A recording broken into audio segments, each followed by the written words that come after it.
Australia versus India 4 T20 இன்னைக்கு நடந்து முடிஞ்சது. இந்தியாவுக்கு பார்த்தீங்கன்னா ஒரு கம்ஃபர்டபுள் விக்டரி. அதோட பார்த்தீங்கன்னா சீரீஸை வந்து 2-1 அப்படிங்கிற லீட்ல இருக்காங்க.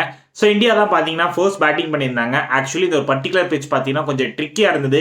ஈஸி டு பேட் வந்து கிடையவே கிடையாது. ஏன்னா நீங்கள் வந்து நினைக்கிற மாதிரி ஒரு 190 200 விக்கெட் அந்த மாதிரி கிடையாது. ஒரு 160 to 170 it's good score. So அதே தான் வந்து இந்தியா பண்ணியிருந்தாங்க. ஃபர்ஸ்ட் பேட்டிங் பண்ணியிருந்தாங்க. ஓவராலாக பார்த்தீங்கன்னா 167 ரன்ஸ் நல்ல ஒரு டோட்டல் வந்து போட்டிருந்தாங்க.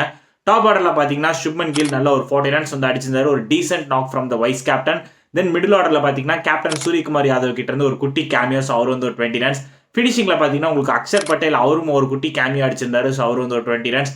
ஆஸ்திரேலியாவோட பவுலிங் சைட்ல இருந்து எடுத்துக்கிட்டோம்னா நாத்தன் எல்லிஸ் இந்த ஒரு பர்டிகுலர் கேம்ல சூப்பரா போட்டிருந்தாரு. அவரோட ஸ்பெல் ரொம்ப எஃபெக்டிவா இருந்தது. ஸோ அவர் வந்து ஒரு 3 விக்கெட்ஸ். அவர் இந்த த்ரூ அவுட் சீரீஸே பாத்தீங்கன்னா சூப்பரா பண்ணிட்டு இருக்காரு. ஆஸ்திரேலியா இந்த ஒரு பர்டிகுலர் டார்கெட் சேஸ் பண்றப்ப பாத்தீங்கன்னா ரொம்பவே ஸ்ட்ரகிளா தான் வந்து ஸ்டார்ட் பண்ணாங்க. அந்த அளவுக்கு பெருசா யாருமே கன்வெர்ட் பண்ண முடியல. 119 ரன்ஸுக்கு வந்து ஆல் அவுட் ஆயிட்டாங்க.